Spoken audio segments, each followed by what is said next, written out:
Hi, and welcome to everyone who's joining us this evening. I'm Beth Ann Sinelli, the Executive Director of Communities That Care Greater Downingtown, and we're very excited that you're able to join us this evening for our final parent speaker program for this school year.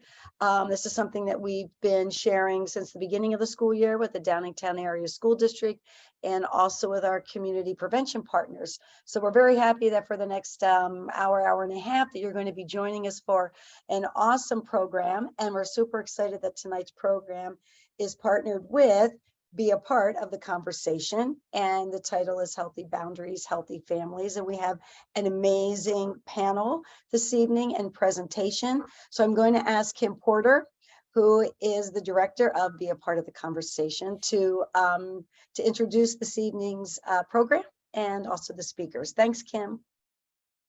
Thank you, Beth Ann. Thanks everybody for being here. We're very excited to have you with us.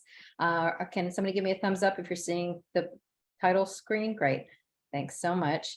All right. So our program, as Beth Ann said, is Healthy Boundaries. Oops, Healthy Families. Sorry, I just lost my screen. There we go. There we are. Good heavens. All right. Thank you so much to the Communities That Care of Greater Downingtown. We have representation tonight from Beth Ann Sinelli and from Chrissy Jimbowski. Also, thank you to the Downingtown Area School District and to our funders for this program, the Department of Drugs and Alcohol at Chester County. So thank you everybody for all the support and the beautiful turnout that we have this evening. Great to have all of you with us. Please go ahead and submit questions that come up for you through the program. You're going to be hearing from a few different speakers initially, but we really, really want to hear from you. We are recording this, but your questions will not be recorded. They will not be seen by the other participants unless you put something in the Q&A that you want to be public. But we'll be checking those and moderating that throughout the evening. And thank you to those who submitted questions in advance. We've got some great questions, and we're going to hope to get to as many of those as we can. You can follow up on tonight's program by visiting our website, and I'll share some of these links in the chat, but that would be conversation.zone/parents. So the recording will be there along with some other supportive information. But I'm really glad you're here live because we want to have conversations. So please do engage with us later with any questions or comments that you have. At the end of this program, you'll see a survey pop up. Even if you've been with us before, please take a moment to complete that survey. It helps us tremendously to hear from you, to know what was helpful or not, also what you might like to hear in the future. Just a word about what our organization provides. We do community events like this throughout the year. Some of them are on Zoom, some are in person. We have a calendar I'll mention in a moment and a few programs coming up that I'll tell you about. We also have parent partnership meetings, which take place throughout the region on either on Zoom or in person. There are 18 meetings every week, 5 days a week, 52 weeks of the year. But those are amazing. They're really supportive for those of us like myself. I'm also here with my colleague, Judy Hirsch, and the two of us are doing this work because we each have a son who's in recovery today from a substance use disorder. And that's what brought us into this work. But we really need each other to kind of get through it especially on the tough days. I still go every week. I love it. I love my peeps. We also have something called the Family Recovery Course. This is for parents or guardians or grandparents who identify that their child has a substance use disorder. This is not a prevention program. It's an educational program for those who are definitely going through some challenging times with their child, whether their child has sought treatment or not. But it's a very educational. It's capped at 12 participants. It's a 3-part course, fully funded by Chester County and some other counties. So there's no charge to attend those as well. Coming up, we have a couple of programs I just want to mention to you that are open to anyone. They are on Zoom, which makes it really easy to join. We have one where we're going to be talking about alcohol and underage drinking. Is this a rite of passage for our young people? We'll kind of explore that on April 4th. We have a topic that is so relevant right now. This is consuming a whole lot of our time and energy these days. Cannabis, it is complicated, folks, especially when we're talking about young people. So we'll be talking about cannabis on Wink Wink 420. If anybody gets the reference there, we figured let's just go for it. It's April 20th. That's when we're going to do our program. And this is kind of nationally known as Cannabis Day, unfortunately, but we're going to lean into it and talk about cannabis and kids that day. We also have an in-person program. This is also funded by Chester County Department of Drug and Alcohol Services. This is where we will be at Chester County Hospital on Tuesday, April 18th. This is for family members, again, looking for some support, knowing that your child is struggling or other family member has an issue with substance use. And we're going to be joined that evening by Lisa Silk, who's another terrific clinician. And you can find more about our upcoming programs on our calendar. We also have a YouTube channel that has lots of content that is recorded there. And I hope that Chrissy and Beth Ann tell you about the resources that you have, such an amazing amount of resources through their podcasts and the support groups and all of that. Lots out there. There's the parent partnership I mentioned with all of these meetings. I'm not going to spend a lot of time on that, but I just want to remind you that it is available for you. So I am now going to turn it over to Lex Remillard, who is our therapist with us this evening. Lex is with the Therapeutic Alliance. And Lex, I'm going to leave it to you to tell folks more about yourself, but I'm really grateful to you for being here. Thank you so much. Thanks, Kim. I'm grateful for you. Hey, everybody. My name is Lex Remillard, and I've been a therapist now, I think, for 16 years in this area. It's been amazing. And I have worked in many different areas, specifically with addiction and substance use disorder, but also with mental health and a lot of family work. And in doing that, a lot of boundaries, which I think is the name of the game tonight. And I have a couple different ideas on how, like, what we're going to talk about. I want this to be important for you and for you to gain something. So any questions that come up while I'm talking or any of the other presenters, please ask questions. So with boundaries, with all the different kinds of people that I've treated and met with and tried to assist, one of the key things with boundaries, when parents are trying to set boundaries with children or other loved ones, the idea is we can set a boundary with someone else, but what are the boundaries we have with ourselves? And that's kind of the first point I would like to talk about tonight, which is to model the behaviors you want to see. We actually have to embody the boundaries that we have to live them. The parents do. And what does that look like? Well, first and foremost, modeling behaviors tends to go a lot further in reinforcing behaviors in children than what you say. So the first question I have for you, ask yourself this, if you're being honest: what is your relationship with alcohol? What is your relationship with cannabis or any mind-altering chemical? You do not have to have a substance use disorder for it to be for it to affect children. This is very important. Modeling, just having alcohol in the home statistically increases the likelihood of your child drinking. We don't know how they're going to react to it. Some of us, myself included, come from families that have substance use disorder and mental illness in the family. And it's important to be honest, right? To be honest about, and again, these things are age and developmentally dependent. So I'm speaking very generally right now. There's a conversation you want to have with a 5-year-old that's going to be a lot different than a 17-year-old, right? I think we understand that, but it's important to talk about. So we want to model the behaviors that we want to see.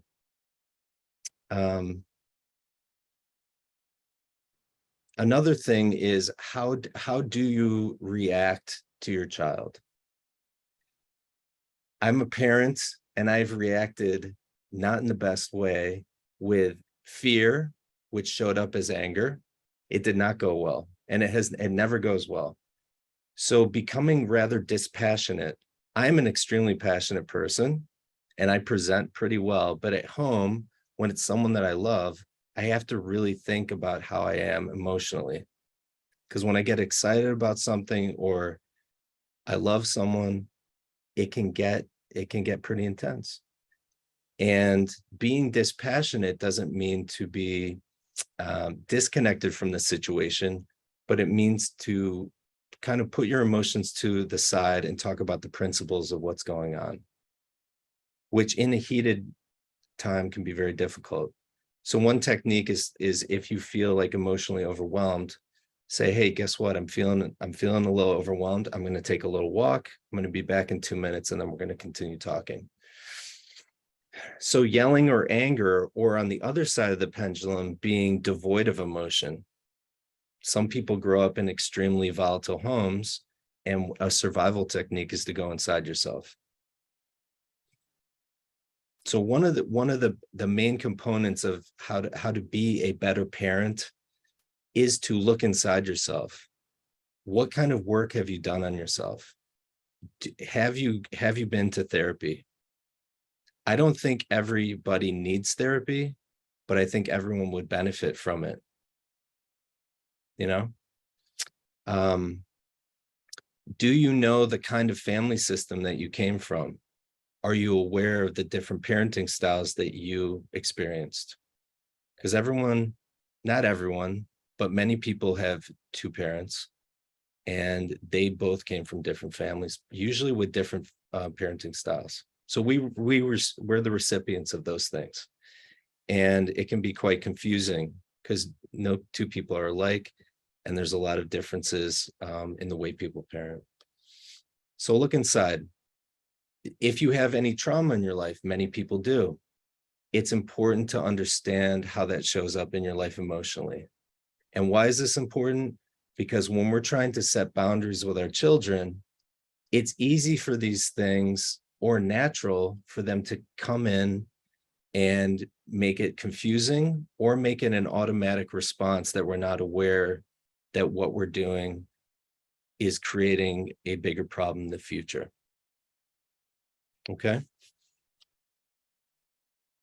And when in doubt with any of these ideas that we're talking about today, it's important to go to principles. Honesty. Honesty is the most important thing. The clients I have make fun of me because I talk about it all the time, but it's that important. Honesty, integrity. Your word means something. If you say it, you have to own it. And if you can't do it, take accountability for it. This is modeling. Reciprocity. Being able to give and receive. Okay. The second idea is allowing space for failure. I think many of us in our society understand, maybe emotionally, that failure is something to be rejected and something to work against. There's a high level of perfectionism, meaning I have to go over this thing and I have to do it right. It serves us well in many parts of our society, but in parenting and in your home and emotionally, it becomes negative. It can be very negative.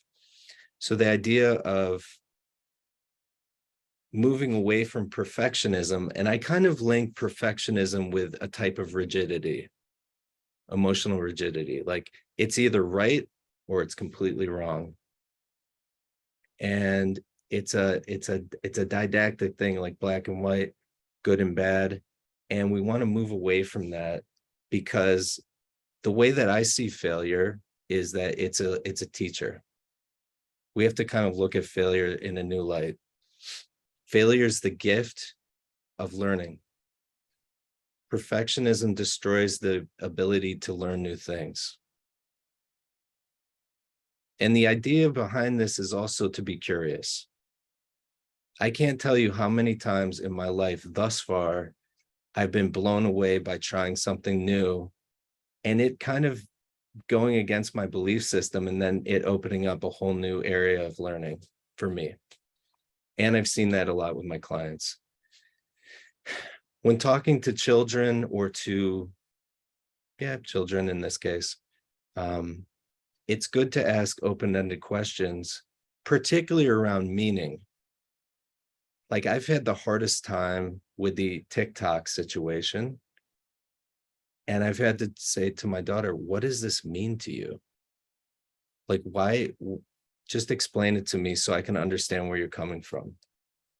And then she kind of lights up. She's like, well, this is the meaning of it. And then why is it relevant to you? I saw in the chat, someone asked, will there be any tools shared for nonstop TikTok and YouTube? That's a good question. The question is truly not about TikTok or YouTube, but on the rules of the home. Where's the meaning, and is what are the rules behind? And Mike Blanche does a great job on this. What are the rules behind electronic devices? What are the values that you have in your home? In the adolescent time and in childhood, the values should be on self-care, nutrition, exercise, enlightenment through education or through art or creativity, and education and giving. And TikTok and YouTube can be means for that, but there has to be limitations. So the question is, what are the limitations of the kid's responsibilities versus the reward system of whatever they want to do? And that has to be very clear, or things can get confusing. And this goes back, the next thing is be aware, patient, and empathetic. Which is really a question about how do we as parents regulate our emotion? Some people are very quick to anger. Some people are very quick to sarcasm. Sarcasm is kind of just a form of passive aggression, which is just aggression. So we want to try to get down to honesty. And if we find ourselves in a place where we cannot be emotionally regulated, the easiest thing you can do is explain it. I'm having a really hard time today because my friend is sick and I'm very frustrated, and I'm getting really frustrated with you. So I'm just going to take a break. I want to be different, but I can't do it right now. I'll be right back. You can take a little walk, or whatever technique you can learn. These are important things. They're all very subtle, but they this is the modeling behavior that we're talking about, because they actually show our children how to communicate their feelings. And the next thing is just providing structure, support, and encouragement. I can't tell you how many of the people that I treat, all they need is someone to believe in them and to give them encouragement to try something new. That's it. I always say, like, I cannot do this for you, nor will I, and no one can, but you can. And I'd rather that you fail a million times and just keep trying, because you're going to learn either this isn't for me, or you're going to succeed in the way that you see fit, and it's going to give your life meaning. I was talking about this today with some of my clients, and I'll end with this. There was a practitioner named Winnicott.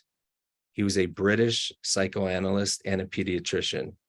And he put forth this theory in 1952, which was good enough parenting.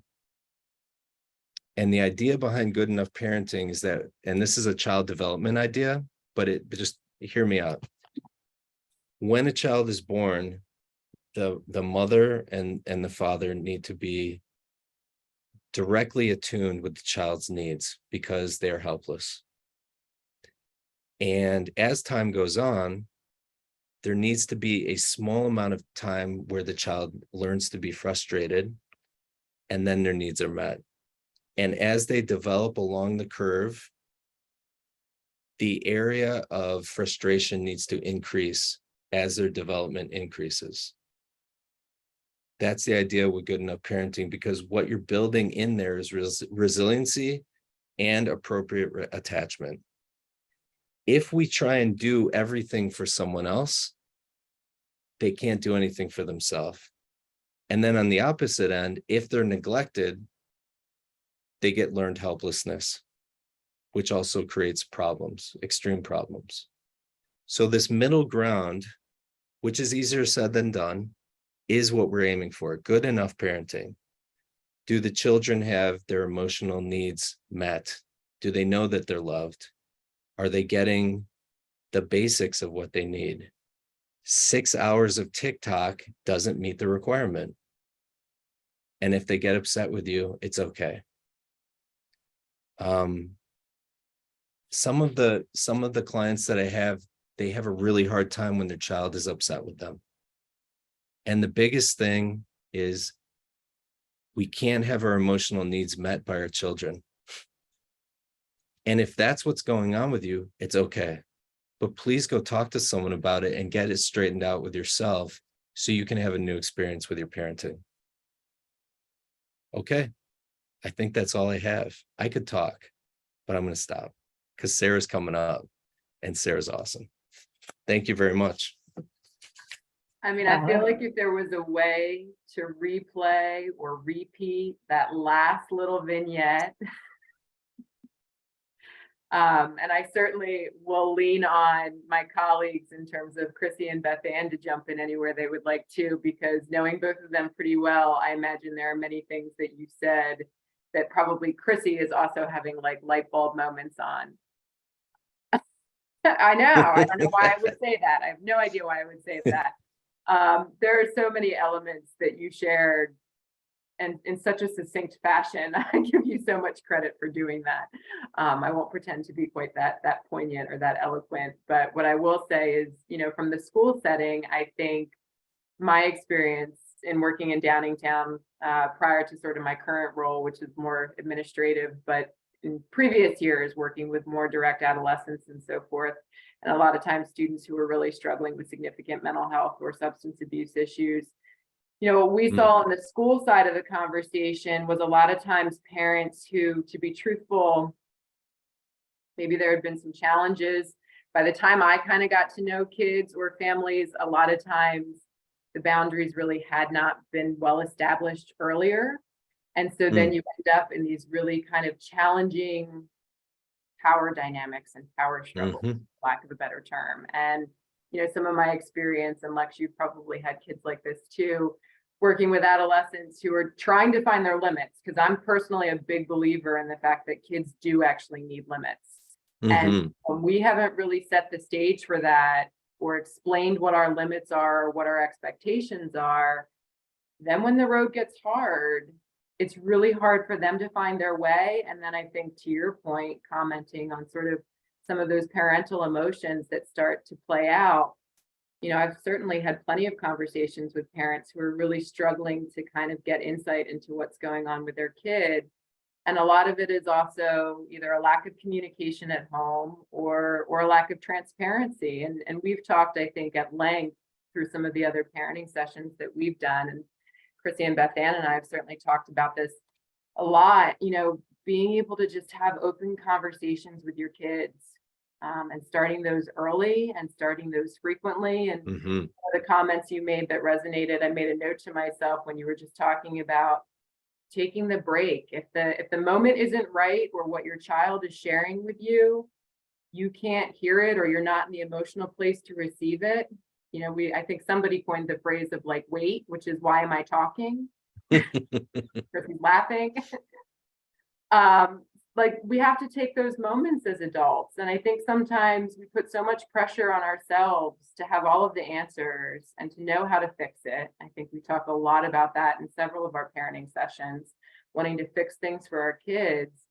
Sometimes these are things that we just need to be present for and be available and listen and try and be non-judgmental and just be open. I know it's easier said than done. But I think that's a lot of times what I've experienced in terms of working in particular with adolescents in the school, is sometimes this challenge, and what starts to emerge, especially for some, not all, but some, is, you know, maybe kids aren't attending school, and that's now become a problem. Maybe kids aren't motivated in their learning or really interested in their education, and that's become a problem. Maybe kids are spending way too much time on technology, and all of a sudden there's not really a structure or routine in place to help kids to go to bed on a regular time and get up in the morning. We see that a ton. And all of those, in my opinion, kind of start with some of those conversations that you alluded to it in the home. And also to your point, I think you started out by saying, we have to kind of know what our position on that stuff is too. Like, what are we doing and what are we showing our kids in terms of our routines and when we go to bed and when we get up, and what healthy coping strategies do we use to sort of moderate our emotions? So, but Chrissy, anything you want to add? I was just gonna say, and I know we want to share resources and stuff, and I don't know if we want to do dialogue and stuff first, Kim, like if that would make more sense. But Lex, you're so intense and just dropping like all of these like mic drop phrases as you're going through. But something that's really interesting that I just noticed as you were talking is everything that you were saying wasn't like, if your kid is doing this, do this. If everything your place that you were coming from is, look at yourself, That's right. and we can't have our emotional needs met by our children. Like, I'm going to come back to that in a second. Yeah, I don't know why that just, came out of my mouth, but it did. It was it's brilliant. It's Well, brilliant. I didn't make it up. But First the of thing all. is, it's interesting that you're like, look towards yourself first, because I think a lot of it has to do with, and someone in one of our podcasts that we did said, what kids see is what they'll be. So a lot of it really has to do with, okay, what are you role modeling? What's your emotional, baseline and status? How are you taking care of yourself? Like, and how that really can, as parents, set the tone for your home, set the tone for your kids. And, I can even speak to this personally. Like, I think I interact very differently with my kids now from going and working on myself and working with a therapist. And like you said, not everybody needs it, but most people would probably benefit from it. Because I think also I made a point to change certain things, and in a positive way, where I'm role modeling certain things that are valuable to me and my partner, and like, you know what I mean, to us. Yeah. So it's not literally, we do talk about it, but we don't have to talk about it all the time, because if you're doing it, your kids will see it, and that's more impactful than anything else, I think, is kind of what your point is. So I think it's very interesting where you're coming from is like, pay attention to yourself first before you do anything else. But can you expand upon just that phrase of like, we can't have our emotional needs met with our children, like from our kids? Like, what does that look like? And can you just give an example of that in real life? Is that weird to ask? No, you can ask me Like, anything. could you give like an example of like the meaning behind that? Because I think that will help understand that phrase, because it also is one of those things you can kind of sit and reflect on. Okay, let me think about this. So we can't get our emotional needs met by our children. So, and I think you were relating it to like how it's very difficult for us sometimes to deal with, and we talked about this today, actually, one of our peer support groups that I was at was like, it's very hard when our kids are upset, because it's the same as like, nobody wants to hear a baby crying. Nobody wants to see your kid upset and be crying and things. And how maybe that's something that you were meaning is like saying like, okay, well, how can we stay calm in that moment and not be, triggered by that, or us, they're all ramped up, so then we get all ramped up to mirror it. Like, is that what you were meaning by that? well, I think what I meant is, first of all, what are my emotional needs? Like, first of all, what are they, and where are they lacking? And how do I understand that? Am I conscious of that? A lot of the things that we're talking about are not faults or things that people have failed at. It's truly consciousness. I have had so many biases in my life, things that were just occurring around me that I could not see or experience emotionally. And then I woke up one day and I'm like, oh boy, this has been bad and I need to change over and over. I can't really do that on my own. I need to have a process that helps me see the mental blank spots or emotional blank spots in my life, so I actually know what my emotional needs are or where they're lacking, and work on that. That's my responsibility for my life. And then I bring the change into the relationships in my life, parenting, loved ones, friends. In my work, I have to do my own work or I'm going to screw up a bunch of people to don't want to do. So I have to do this. It's a responsibility. If you're a parent, it is also a responsibility because we're raising like the next generation of people here.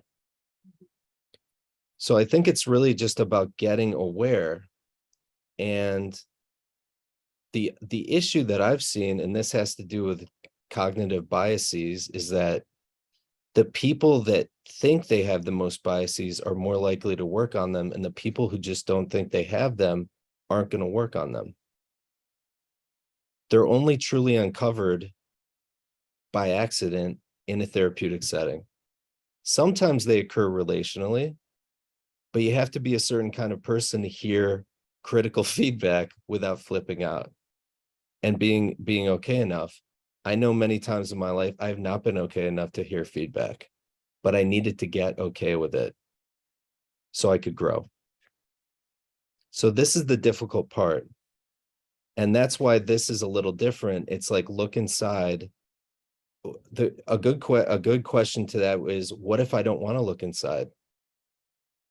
I've also experienced that. It's necessary and it's a responsibility. How am I going to raise a child if I don't know how to do that? And it's okay if you don't know how to do that, or if you haven't experienced a lot of it. You can start any day you want. And you do not have to be perfect at it. Making a start is a huge deal. Making a step in that direction is a huge deal. Making a subtle change in your life will have incredible reverberations positively to your child. Also, the quality of the relationship, I didn't mention this, but the quality of the relationship between you and your loved one, the parent or the surrogate parent, or if it's a divorce situation, the quality of the relationship between the divorced parents. I've seen examples where the divorced parents, it was rather rancorous when they got divorced. They figured it out and they could be rather neutral with each other. That benefited the child all the way. I've also seen extreme rancor cause huge problems emotionally for the child. So as adults, we have to act as adults. And sometimes it's really hard to, especially if we feel like we've been hurt. So I guess when I'm talking about emotional, we can't get our emotional needs met by our children. The bigger question is, where have I been hurt and have I rectified that with myself?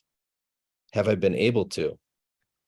Because when my child is smart with me and does something, I'm going to react in a way that might be over and above the situation at hand. It'll be emotionally charged with things I don't even know of. I hope that answers your question. It does. Okay. Thank you.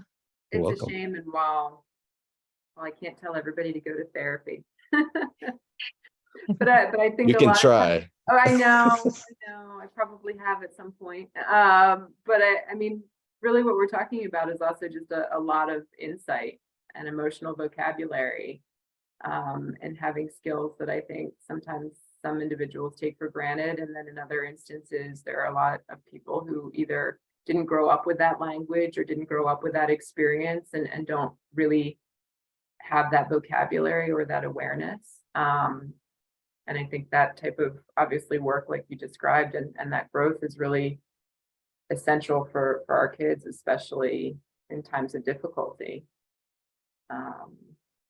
Yeah. The cool thing that I've seen, Sarah, you and I have known each other forever since I moved here in like Yeah. 2007. Since I've known you, the number of kids that are teenage children and young adults that come into therapy, and I always ask, have you ever done this before? What's your feeling about this? Like, are you doing this for yourself? Are you doing this because you're externally motivated? And many more nowadays are just like, yeah, it's like a thing. It's like destigmatized in a way that I couldn't believe it. Because a lot of kids are like, yeah, my friend goes, like, I thought I'd check it out. And I'm like, this is crazy. So there is like really positive change happening socially in that regard. No, I would agree with you. I think that the pendulum is shifting in that direction. I mean, we actually did a podcast yesterday a little bit to that point in terms of the momentum and the fact that certain things, especially in this generation, in terms of like asking for help and the awareness around mental health or substance abuse problems or just being in therapy, has been in many ways kind of normalized, to your point, which certainly makes engaging people in treatment a whole lot easier. I will say one of the other things that you touched on, which I really thought about as well, is the fact that, and I always come back to it, you know, there are a lot of really solid clinical guiding principles out there and lots of different type of theoretical approaches. But at the end of the day, at the core, even those that are, let's use the word evidence-based, they're all founded on the relationship. And so like, as you were talking and just speaking to sort of, I think of kids that I've known and kids that I actually continue to know and have known for over a decade at this point. You know, I can't say that there's been anything profound that I've been able to do to necessarily change their life other than to be present and to be supportive and to continuously say, I believe in you and I think you're worth it. That's it. And that's really it. It's a wrap. Yeah. And for Um, you to be emotionally consistent and present. correct. Yeah. Yeah. Hey, Sarah and Lex, I was just thinking about this. So as always happens to me when we do these programs, with, you know, as I mentioned, having a son at 28 and my daughter soon to be 26, I two things either happen. I either have cringeworthy parenting memories, or I sort of romanticize that I was just a sort of, you know, amazing parent. So somehow I know the truth is like in between there at some point. But I think, Sarah, there's like a million thoughts that have gone through my head with this conversation this evening. But I think that you and Lex hit on one thing, and that is there is like no magic toolbox to this. And I can remember when my kids came in my office one night, it would have been my daughter, and I had this bookshelf, and on it was every parenting book known to mankind. This was before you could Google anything. So there was the book on the oppositional child, the ADHD child. I just had and she took a picture of it and then later on posted it on her Facebook and said, yes, this is my mother. This is like what we grew up with. And so we joke about that. But I think it was that search for the tool, the search for what was going to work best in that moment. How was I going to deal with this? And I'm very grateful there was no Google, because it takes a while to go through those books and get your highlighter out and remember that stuff. So I'm really happy that I didn't have, you know, any other way to get that information. But I think that what it came down to are a few things that we now laugh about as, you know, a parent of adult children. And that is the things that they do remember that I don't remember, and the things that they appreciated that I forgot that made a difference. And it always came back to relationships, communication, you know, being open, even in the uncomfortable moments, you know, not judging, you know, kind of being vulnerable. And then also being able to say, hey, I'm sorry, like I just really screwed that up. Like I lost mine on you. And it's because of this, or I owe you an apology. And I've had both of them come back to me and say to me, you know, as adults, like, hey, I'm like really sorry for some of the things I said and did, like in high school. Whoa, now that I can see it, that was like some really ugly moments. But I'm really grateful that you know, you stuck to, you didn't lose it on me, or you respected where I was at that time.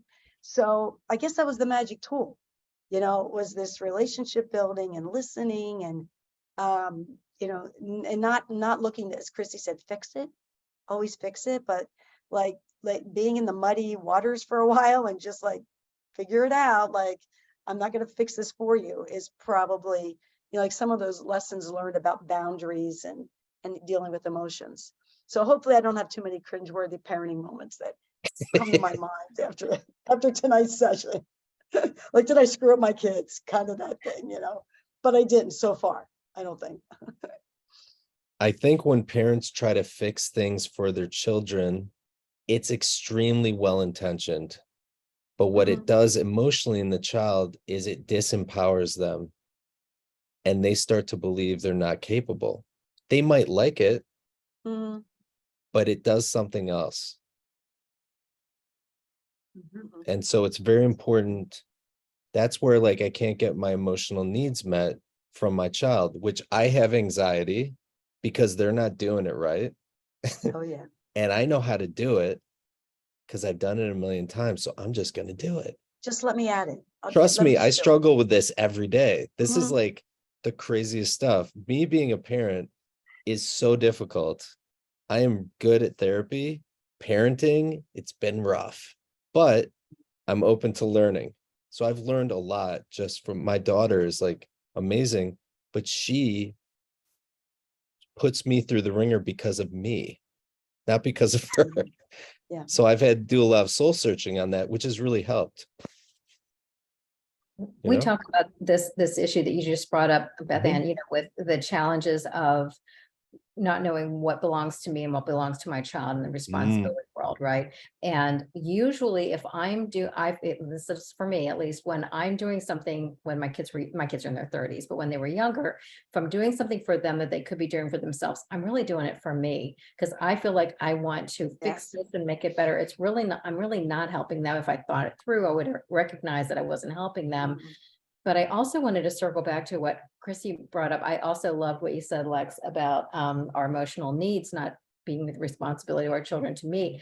I feel like my emotional needs are so directly correlated to my boundaries. So for me, if I'm fearful because my child's behavior is changing dramatically, I have fear. So I don't want to poke that bear. I see him in pain. I can't stand to see my kid in pain. And there's always a lot of confusion around rules and boundaries. What's a rule? What's a boundary? So the rule of the house might be no illegal substances, no staying out past this hour, whatever that is. The way I look at the boundary is how I respond to the consequences of that. Are we going to follow through on those consequences? Or am I going to say like, I pick my battles. He's going through a rough time. I'm going to let this one go. Do you know what I'm saying? Like just my boundary now has been compromised because my fear needs to be placated. And if I say like, sorry, bud, I know you're struggling right now, but the deal is you can't vape. It's not okay with us for you to be vaping, whatever that might be. And if I'm worried about their response to me, again, back to what you were saying too, Lex, about not being their pal, their friend. It's like, I'm the parent. This is a hard no. We can talk about it. I'd like to know why you keep going back to this. I'd like to get curious about this and why that this is not okay with us and it's still happening. Who can you talk to? How can we support you? But to me, boundaries are most challenging either when the wheels are coming off, things are really looking bad, or almost the complete opposite when I'm so confident that they're doing all the right things. I don't have to work. Then my boundaries get loose in a different way, I feel like. You know what I mean? So consistency. Yes. Yes. That is tough. It is though. I think one of the other things that came to my mind listening to the conversation and piggybacking or going back to the comments around perfectionism is also the fact that I think we have to be careful to not want certain things more than our kids want them, or to not want things. And I guess what I'm thinking of in my mind, especially again, kind of in the school setting is, obviously we want our kids to be successful. We want them to achieve, but that looks different depending on the student and what their goals are. And I think sometimes that can be a really hard conversation because sometimes maybe our kids aren't performing to their ability, or maybe they're distracted, or maybe they're whatever. But I think it's important for us as adults to sometimes remember. It's kind of in my mind. I think about it almost like when you are in therapy, you pay your copay or you pay your payment because that's like your commitment to the work. Like it's not just about showing up, but like you have to be committed to the process. And in some ways, I think sometimes we want things for our kids that maybe they're not yet ready to want for themselves. And you can't necessarily create that for them, if that makes sense. I don't know if that makes sense, but And we have some great Yep. questions coming in. So if you don't mind, I think would like to really start bringing folks into the conversation. Thank you for some of these questions. And we will get to the advanced questions as well. But here's one. How can you enforce rules or boundaries without creating a heated situation? Parents can have rules and constraints in place, but be completely unable to enforce them without escalation. Well, this is a difficult one because we need conflict to have vulnerability and connection. How we do conflict is the question. We need conflict. One thing I learned from my grandmother, she was Italian, when the situation would get heated, her voice would drop and get very quiet and everything would get lower. It's like a technique, old school. So when the situation goes up, if you keep going up with them, it will escalate.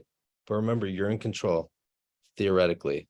So you want to just drop it and get quieter. Mhm. And more insistent with your language, but not on the emotion. Because if someone's yelling, you can't yell over them. But the idea, sometimes when people are, kids erupt with a lot of anger, it's kind of how we react to it. Are we afraid of it? Did we grow up in a house like that? What's the meaning behind it? Some people know how to do conflict pretty well without yelling. Sometimes it's necessary to yell. These are all specific situations. The question is, when is it appropriate? And an Um, example of a boundary too might be like, as you said earlier too, Lex, when you're ready to speak to me respectfully, mhm, I'll come back in the room. Yeah. That's a boundary. I won't be Yeah. talked to that way. So I'm going to step out now. And when you're ready to talk, I'll be back to talk to you. I know you have it in you. And if this topic is as important as it seems, you'll be ready to talk soon. I'll be here. Just let me know. Bit of a follow-up there. With social media today, kids get more information online and seem to trust online sources from their parents. How do we improve the level of trust with our kids and teach them the importance of actually coming to their parents first before trusting online sources?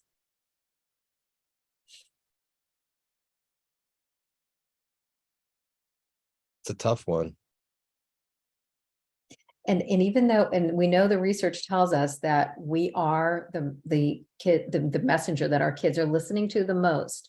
The modeling that we do, the behaviors that we do, the things that they hear us say is absolutely crucial to their development, even though they don't act like it and they don't seem to respect what we have to say all the time, but they are listening.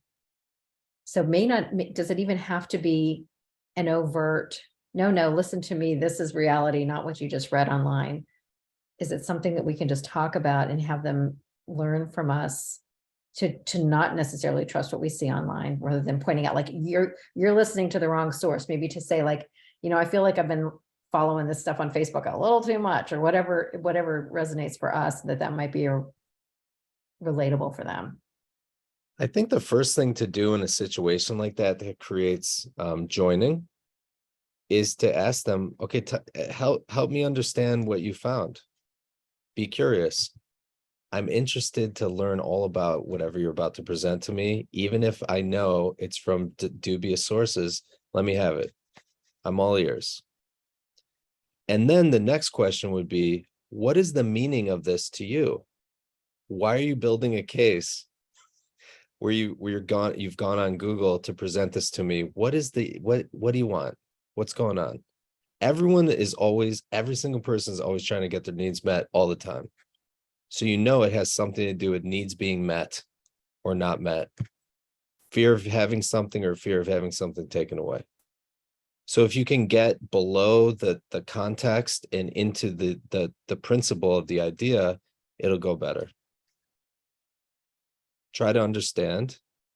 And then I mean, there's been situations where logic doesn't work with a kid because they don't care about logic. They just want their needs met. So sometimes this is just the way it's going to be.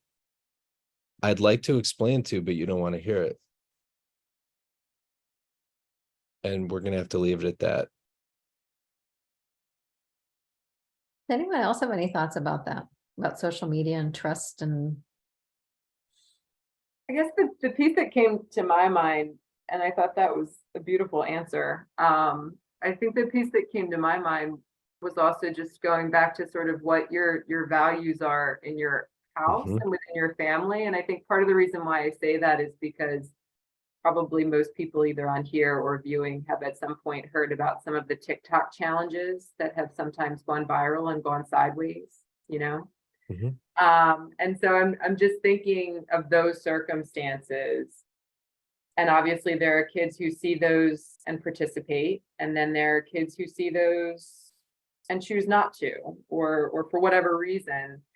And there's a piece of me that kind of comes back to probably a little bit of that values conversation within your home and your family system in terms of just what have you already kind of talked about or instilled in your kids, so that when they do see certain things on social media, they can be inquisitive, but also formulate some of their own opinions and also maybe know like, yeah, this isn't really something that like we don't do this. Does that make sense? Mhm. Um, Think for yourself. right. Right.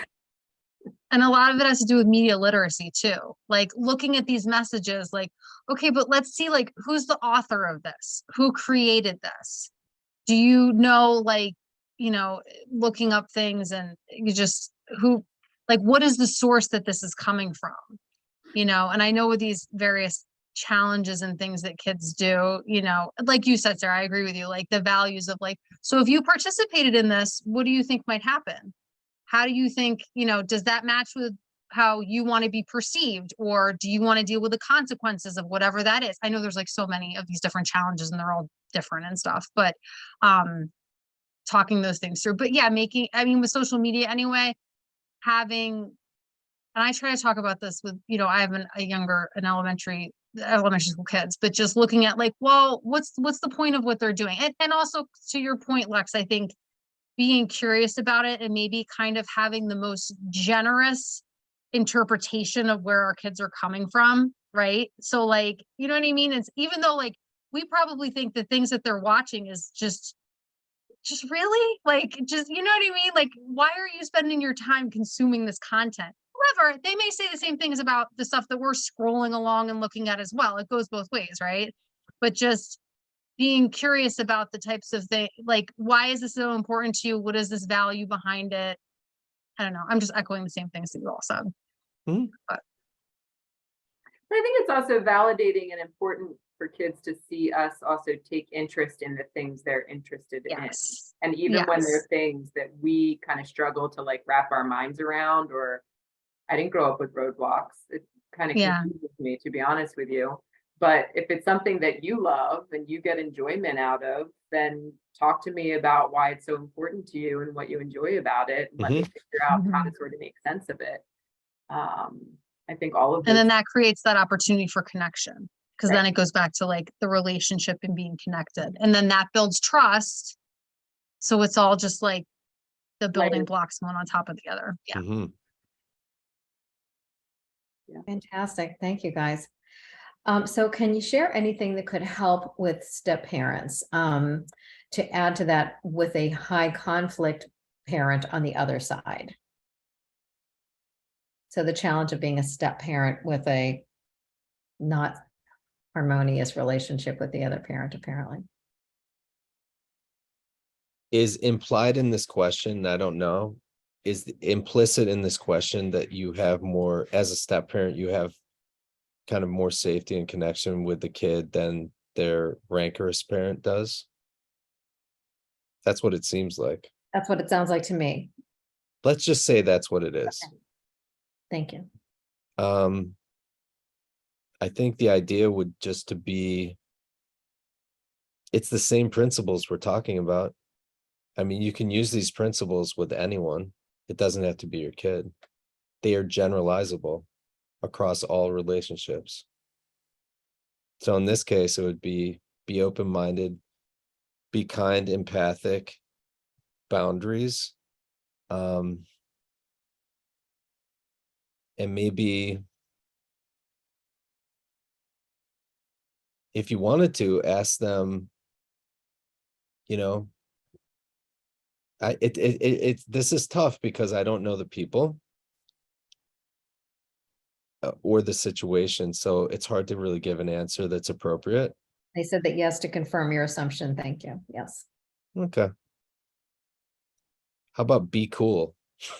You know, like going back to basics, all people need is someone that believes in them and that's emotionally stable and can show up in their life in any way. That's pretty much what people need at the very basic. Someone that believes in them. We can only control our part of any conversation, our part of any dynamic, right? As much as we would like to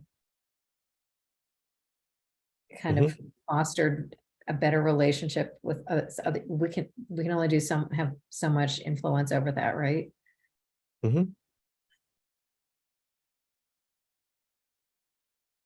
Blended families are challenging for sure. Yeah. And what if your child is a perfectionist and you aren't perfect? How do you gain credibility with everything you do and say that as questions or criticized? Isn't that called being a parent? Not being perfect and getting being criticized and How questioned? about being a human? Yeah, right. No one is. Right. It's an ideal that makes things tricky.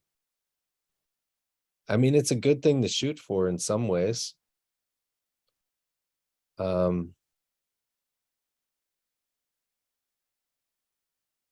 I guess the first thing would be to ask your child about the idea of perfectionism and what they think that means. And if they embody it, what's your relationship with doing everything the right way?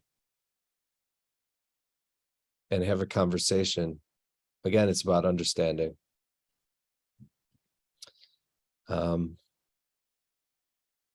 With every behavior that is viewed negatively by the outside, there is a payoff for the person's doing it, even if it causes problems in their life. There's always a payoff that's positive for them, even if it's small and short-lived. So one thing I ask people is, what's the payoff for you? Even though everyone's angry at you, what's the payoff? And there sometimes is the key, but no one asks them that. You can ask them that. What do you get out of this? And what makes this hard for you? Because sometimes perfectionism is connected to anxiety and OCD stuff. Sometimes. And sometimes perfectionism is a way of modulating anxiety. And there's other ways to do it. Through physical activity, through artistic activity, through creativity, through building things, whatever. So maybe it's also introducing other options where you can't be perfect, or something that's new, where you have to be terrible at it for a while and kind of learn to be a learner. There's a follow-up that the perfectionism is an actual diagnosis. So I wonder if you or any of the others, even Sarah or Chrissy or Beth Ann, have any thoughts about perfectionism. I'm sure you're seeing plenty of this with kids.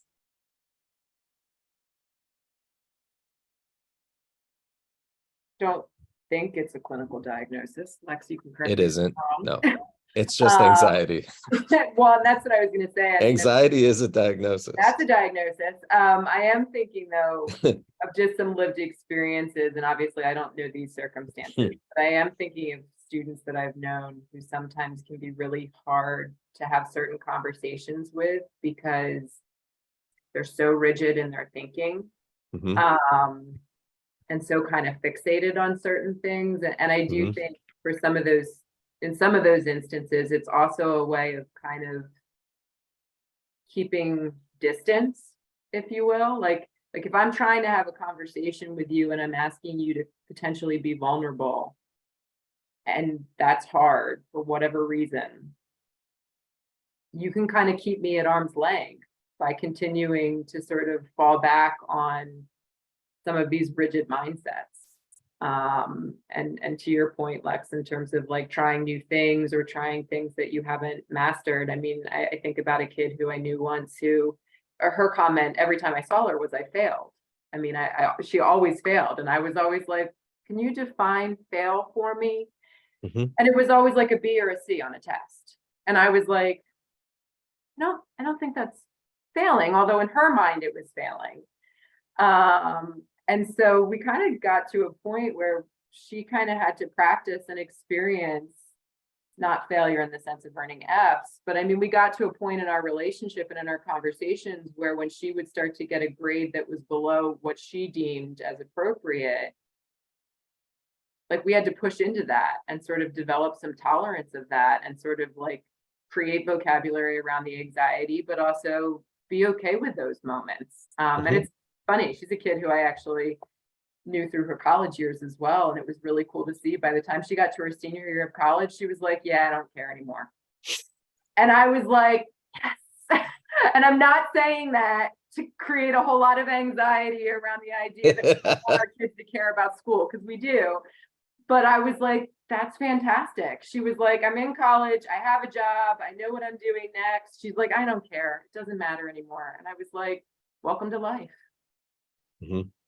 So, but I do think sometimes those can be challenging conversations when kids are really kind of stuck in their thoughts and their perceptions and really kind of fixated on it has to be this way and not that. So I would agree with what Lex was offering in terms of trying to push into either some of the other emotions or trialing maybe some things that they don't have mastery of.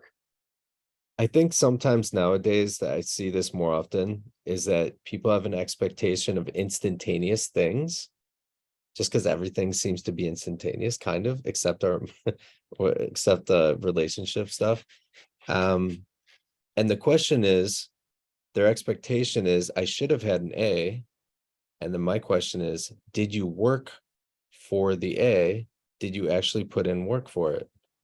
Well, I studied the night before and I should have gotten an A. I'm like, that doesn't even make sense. If you actually want the A, you have to prepare for it and put the work in. And I know you can do that, but you have to actually do something. That's difficult if you want to attain that. So sometimes it's less of an idea about perfectionism and more of a maturity level and a naivete about the amount of work I have to put in to get the thing that I want, and kind of reframing that. And I'll be honest, I think sometimes we see that, I'll just be honest, I think within the school setting, sometimes we see the transition from like elementary to middle school or middle school to high school, where kids have not had to work very hard academically. And then all of a sudden they get faced with maybe coursework that's really challenging or a different approach to learning that they haven't really been exposed to. And then all of a sudden it becomes hard. And it's like, oh, I have to actually work at this now, Mhm. which in my opinion isn't a bad thing at all. But for some kids, I think that transition can be really challenging at times. Mhm. I really appreciate this next question because this comes up a lot. I think that my 16-year-old daughter needs group therapy, but she's opposed to it. You know, like the challenge of convincing that your child to go to therapy in the first place. But it says she has an evaluation that supports the need for the group approach. I don't know the approach for this. Any clients, and by the way, 90% of the clients that are in group therapy with me or have gotten into it have been completely opposed to it. So what I usually do is I'm like, let's just talk, you and I, let's talk a little bit. And then basically I just like one day I'm like, hey, guess what? You're doing really well with this. You've become much more comfortable. We're going to walk across the hall, and I just kind of make it happen. So that's like a technique I use that's like shock and awe, but it usually works, because the second they're in there, it's an expectation issue, and it tends to be very positive. If you don't have that situation, which many people don't, what I always say is it's kind of like trying out a new food. You might not like it, you might have ideas about it, but all I want you to do is try it out one time. This is life. Check it out before you decide how it actually is. Have your own experience, and then we can talk about that. And I think that's fair. Life will be incredible if you can just try some things out one time, see for yourself. So it's the discernment between an idea and a real experience. You want your child to have a real experience and have their own opinion on it. They might not have a really accurate opinion after one experience, but it's kind of the idea that sometimes if someone really needs something, they've just got to do it. That's where, as a parent, you have to understand that. And there's other things that are less like that. But I would suggest if someone is having an emotional problem or a substance use disorder, they absolutely need it, and it shouldn't be debatable, because of the outcomes that come from not dealing with it are much worse.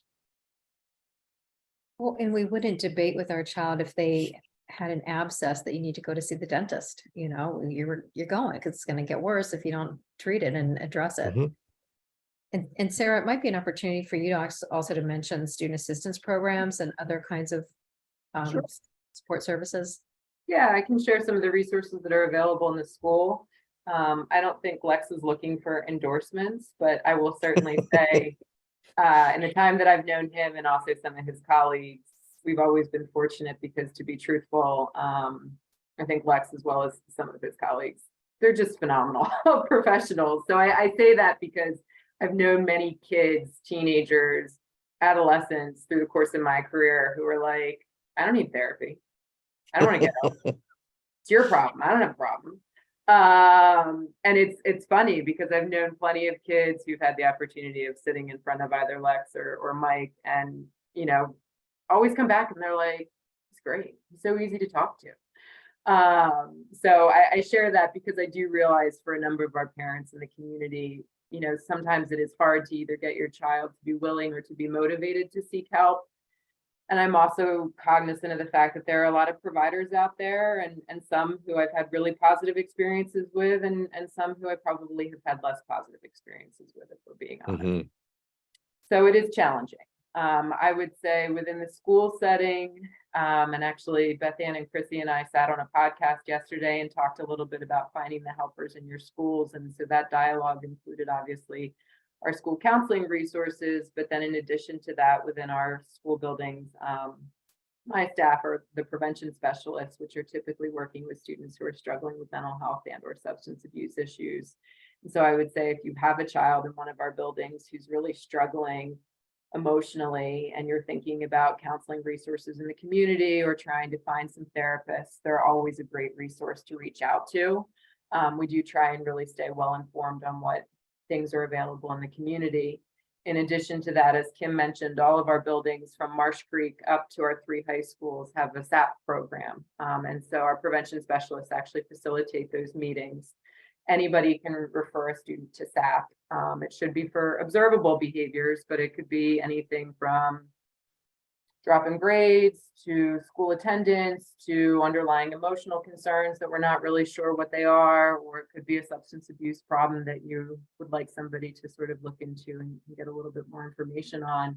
And so I think the Downingtown sort of model of SAP is kind of unique because in addition to some of the assessment services that we do offer, we do also offer a lot of what I would describe as informal mentoring, and kind of coming back to that whole notion of having a trusted adult and somebody that you can talk to.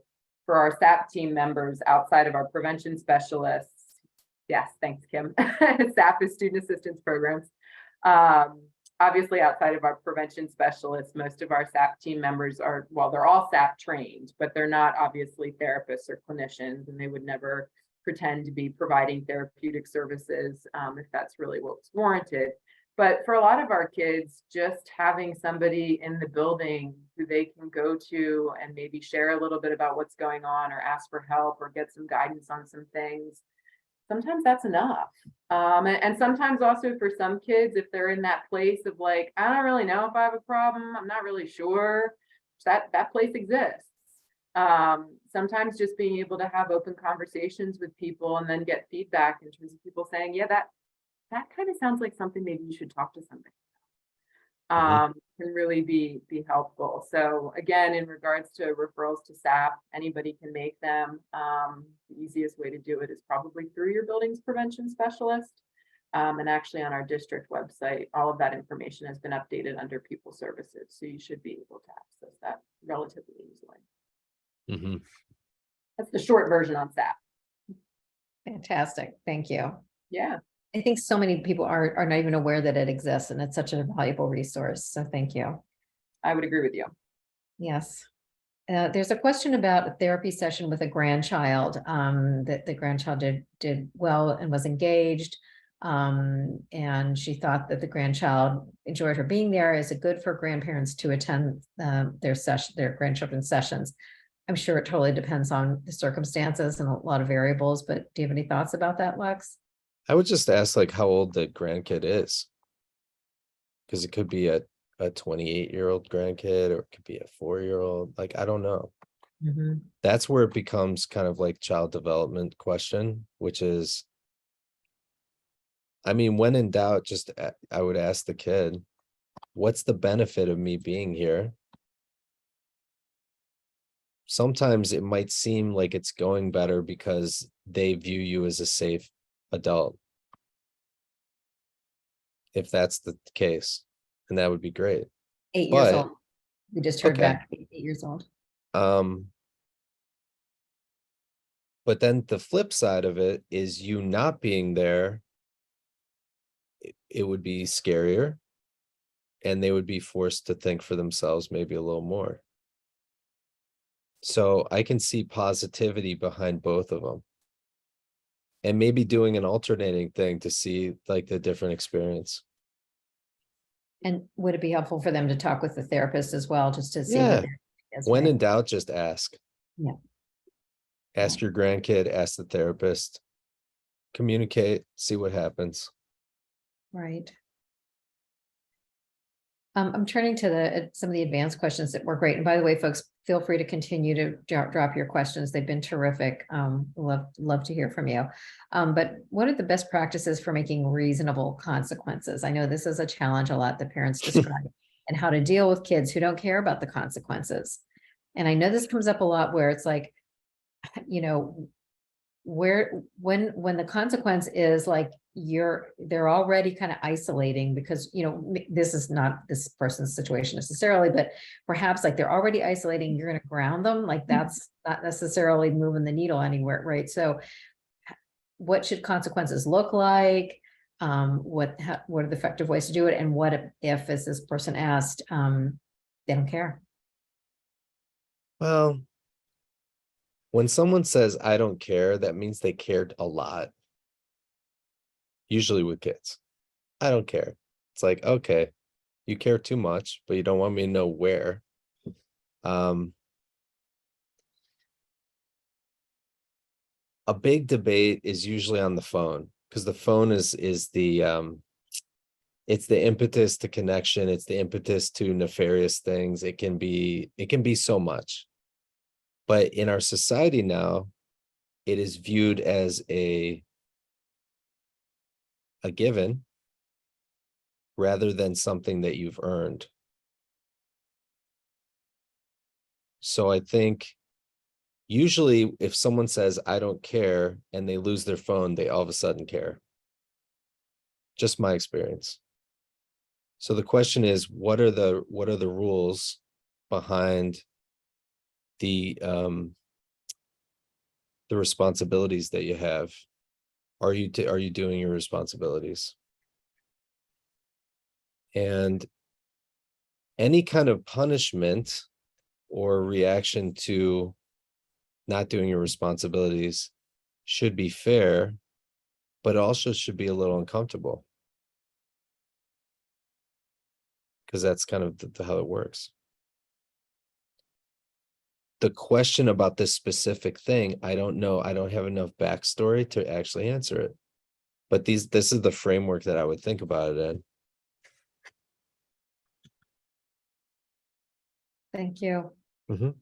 Sarah, this is a great question for you. Are the counselors at school available for non-school related issues? For example, 10-year-old who has anger issues at home, who might get physical with parents or hit siblings, etc., but no behavior issues in school. Yeah, we talked about this a little bit yesterday. And to be truthful, we do get parents who reach out with similar concerns. I would still encourage you, yes, to reach out to your child's school counselor. Part of the conversation we had yesterday was the reality that for as much time as kids obviously spend at home and with their families, they also spend a significant amount of time at school and with educators. So even if there really isn't an overt behavior or presentation in the school setting, I would at least start with the school counselor and maybe share some of what your concerns are or what you're experiencing at home. It's quite possible that they may also suggest that you reach out to one of our prevention specialists who might be able to guide you in the direction of maybe some community-based resources or services in the community, just because it sounds like the issues are more outside of school versus in school. But it's always appropriate to reach out. And sometimes the counselor or the prevention specialist might be able to just even offer some insight or some feedback on what sort of they hear or see throughout the course of the school day. I think the other thing, and one of the things I was thinking about as Lex was answering the last question is, sometimes some of the most like challenging situations I can think of are also kids who maybe really have needed help, but also have still been able to maintain a pretty high level of achievement. And like kids who really aren't experiencing maybe some consequences or some failures because they're able to sort of sustain certain things to a degree, but it doesn't mean that other things aren't going on and aren't problematic. But I go there in my mind with regards to this question as well, because I do think it's not lost on me. I think there are a lot of kids who really work hard throughout the course of the school day to hold themselves together and to manage their emotions and to manage their behaviors and to regulate themselves despite a lot of stimulation. And then when they get home, it's like the wheels come off the bus.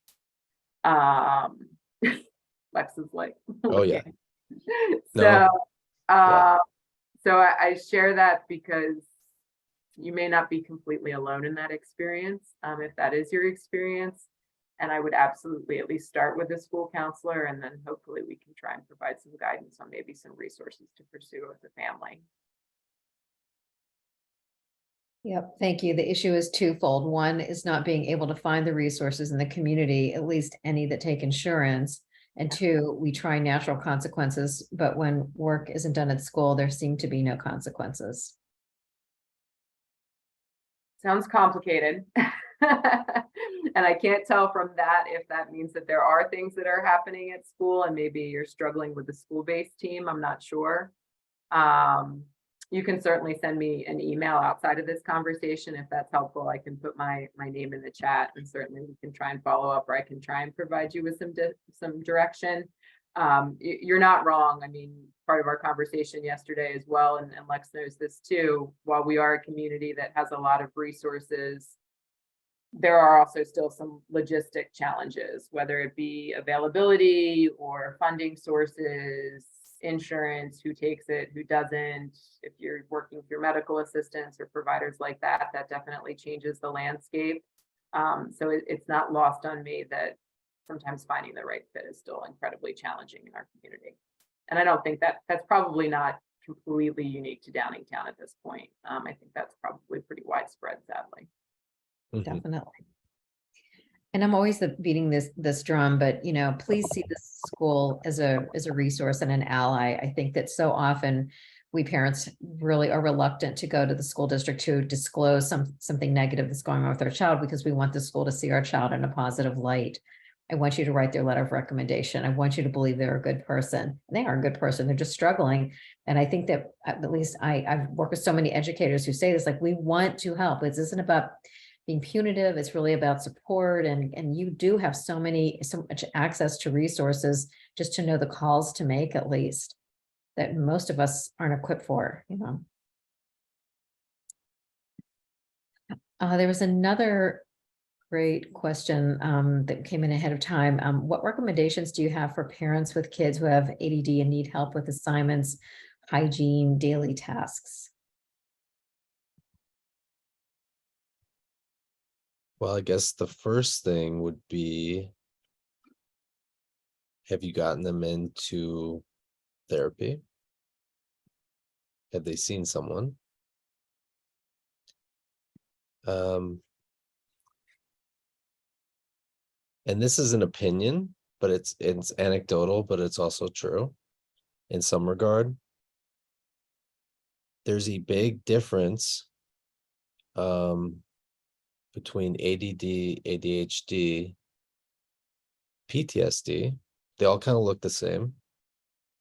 The behavioral stuff is the same. And sometimes it's a developmental phase, right? Sometimes I know tons of people that are diagnosed ADD.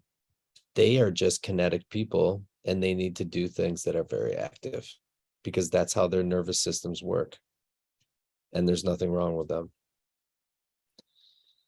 That is actually the trickier part with these different types of divergent thinkers or beings, is they don't do well in traditional learning environments. So I guess the first question is, diagnostically, what is going on? Also, sometimes people can present with ADD, but they have something emotionally going on in their life, or they have some traumatic stuff, and it's just showing up as this.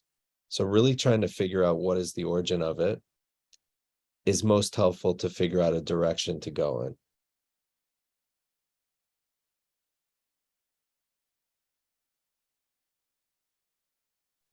Awesome. Thank you. Okay, I'm sure this person is not alone. I struggle with giving in to late nights and video games. What can I do to set school as a priority again?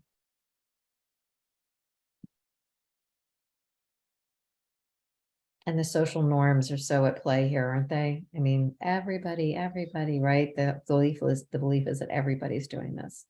Well, I think that you answered your own question in the question, which is, I struggle with setting a boundary. The implicit thing in the question is, I struggle emotionally with being the bad guy. If you're a parent, you have to be sometimes. So that's where I would suggest, go figure out what's going on with you emotionally so you can be the best parent and boundary setter that you can be. And Kids, I think that sorry, Lex, I didn't realize you were pausing. no, I had talking. one. I'm sorry. No, it's okay. One thing: kids learn how to manipulate their parents at age 3 or earlier, completely. They understand how you work, and they figure you out. So just remember that. I'm done. Yeah, I think the thing that is like the essence of this whole conversation, though, with boundaries too, is that, would you say, I guess is my question, like, we just should expect, like, you have to expect that at sometimes your kids are gonna be like, you're the worst. I don't really like you very much. Of Like, course. and like, we just have to go Why in not? expecting that, and expecting that, like, a big part of parenting is, as we're learning tonight, managing our own emotions, but also expect that our kids are just going to puke their emotions all over us all the time. Like, that's just kind of how this works.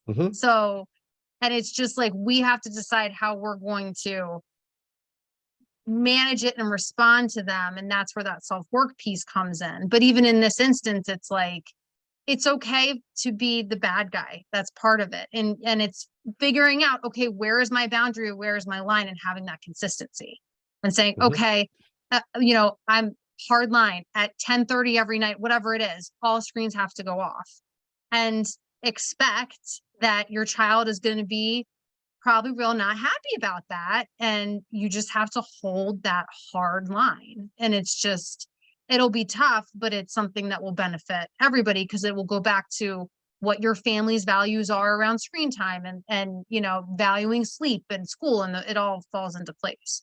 But just Mhm. kind of, I think it's almost better to have this expectation of like, oh wow, so it's like not just my kids, like everybody's kids. This is like what's happening in our homes is Yes. like just we have to do these things, but it's for the greater good. And we're going to have to be a little uncomfortable because our kids are going to come at us because they're going to be uncomfortable because they're not getting to do the thing that they wanted to do. But it's for their own good in the end. Mhm. That's all I'd say. Chrissy, you reminded me of another therapist I know who works with adolescents and says we have to get comfortable with seeing our kids be uncomfortable. Yes. Mhm. Yeah. Uh-huh. It's the Yeah. theme. It's like the lesson of everything. Yeah. Yeah. Okay, for my third grade daughter, how can I differentiate the truth versus her stretching the truth or making up stories? In third grade, it's developmentally normative to make stuff up. Your job as an adult is to kind of know what's going on and assume that they're going to be stretching the truth. And then ask them questions to kind of figure out what's going on. And I think you can do it. But it's not a sign of a moral failure if a child's like lying to you.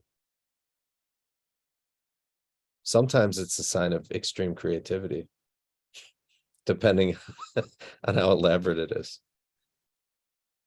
I always love elaborate lies. I'm like, this is amazing. You should write books. So I guess the question more is, what are they lying about? Or are you just saying, or is the person asking the questions saying they are unsure of what's happening? When in doubt, try to ask questions to discern what's going on. And I guess there might be some patterns to be wary of, like if it's always about, no, it wasn't me, like if it was about something they, like if they're in trouble for something and they're like, that's not, I didn't break that Mhm. glass or what, that kind of thing. If it's that's one kind of storytelling, right?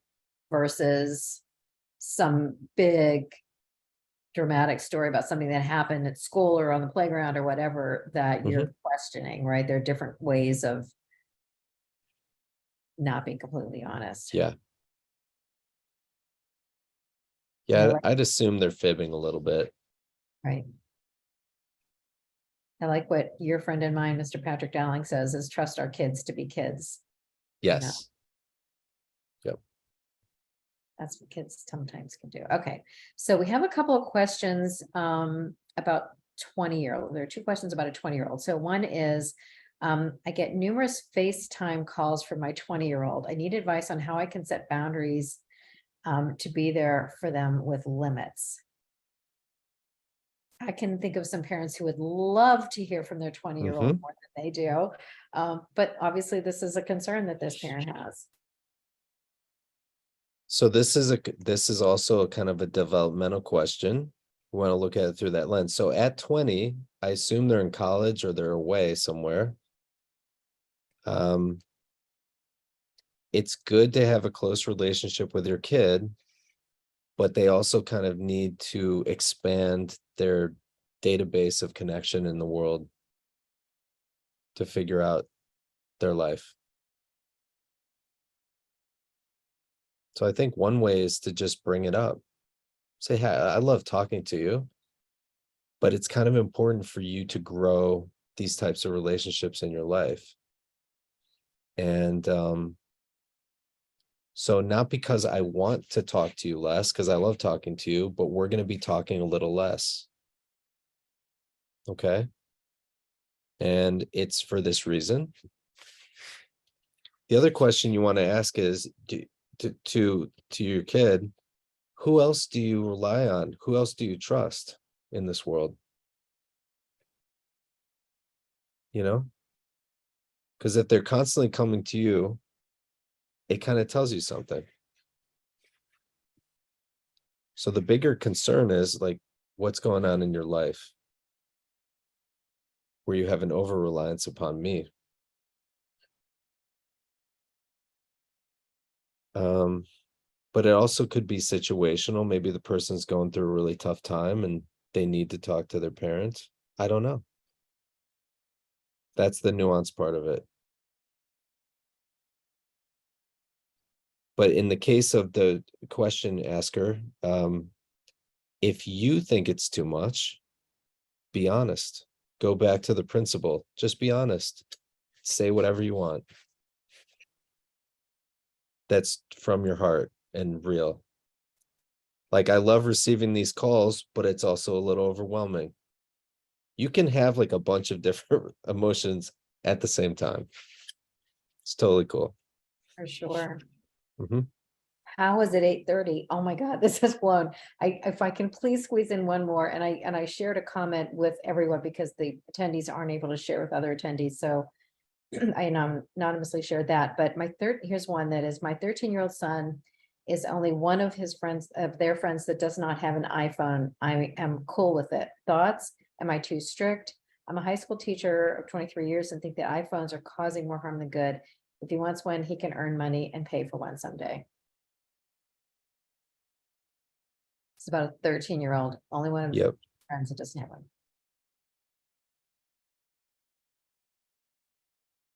Well, it's kind of two things. That's like an interesting question. On one hand, I think that's really cool to give your kid the opportunity to work to purchase something that has meaning, because the phone will have more meaning if they earn it. I guess the only thing I would suggest is giving them, because they're 13, so it's kind of hard to get a job at 13, but give them the opportunity to earn the money for an iPhone. Everyone does have one or something. So society's happening all the time. The question is, what do they do with the phone? Just because you have one doesn't mean it's going to be negative. That's where the way that you are and the parenting that you do and the boundaries you have on the phone comes into play. But I do think it's easy if you are in an environment that you've been in for 23 years to see a lot of wild stuff and to increase fear in your heart, for it to be like, whoa, those are bad. iPhones are just iPhones. It's just like drugs. They're just drugs. It's the people that use them that have the issues. So we have to think about that. And maybe your child is going to be pretty responsible with it. I don't know. So I would say it's good to set a boundary, but give the person an opportunity, give your kid an opportunity to earn it.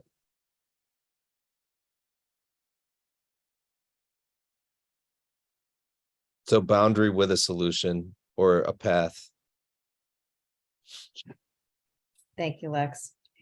I unfortunately have to leave. I totally got it. So if you have to jump off.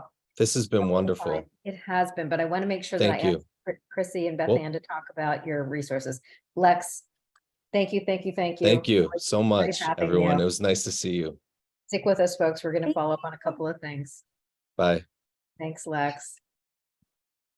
Okay, so if you guys can tell us about Yeah. your podcast and your groups and your everything that you have Yeah. going on. Chrissy, I'm going to ask Chrissy to do that. And Kim, thanks so much for sharing. When you see all of the resources that are available to parents through, be a part of the conversation, whether it's in-person groups, virtual groups, the amazing topics. I mean, it's just, you're just such a like a sort of a like one stop, shop, and we're really grateful to you and to keep sharing that. And we are happy to keep promoting that too, because as Chrissy and I find out, it's folks, parents are so excited when they find resources like that are available without charge, where they can have a conversation like with someone like Lex and just have this amazing, sharing with each other and how valuable that is. So Chrissy, if you would just give a quick shout out to some of the things that are happening right now for parents in the next couple months. Yeah. Thanks. So I put a link in the chat, but I don't think it went to everyone because I can't choose that for some reason. So I don't know if Kim, you can cut and paste it. So the main things that would actually relate to this program tonight, which was so great, I have so many notes, is we are running kind of similar to this. It's interesting because a lot of the things we talked about tonight did resonate and come up very similarly, both to our parent-to-parent podcast and our parent-to-parent peer support group. So we do have a bi-weekly podcast. There's some great episodes that relate to these topics. We have one about self-regulation, big feelings, boundaries. So if you're looking for other content about this, I'll add that as well in the chat after I stop talking in a second, because it's hard to multitask. So that's our parent-to-parent podcast. If you search it, you'll be able to find it in any app that you listen to podcasts in. And then also we have our parent-to-parent peer support group. So we have 5 different sites running monthly group meetings, and these have different themes each month. So this month, for the month of March, our theme is building resiliency, which was kind of interwoven into this conversation tonight too.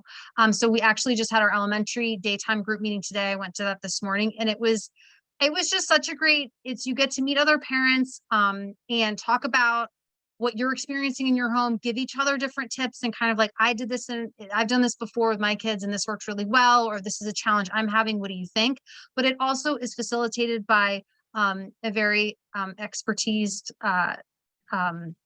facilitator. So we have an expert on hand to help kind of guide the conversation and also provide some professional insight and tips and things. So those are happening. That is the link that's posted in the chat. So those are happening there's a nighttime and a daytime group for elementary age parents, a group for the 6th grade center parents, a group for the middle school parents, and then one group for high school parents. So they're all in person. So I encourage you to check that out to see the different topics that we have coming up for March and April. So, and May, or March, April, and May. So they'll be running monthly.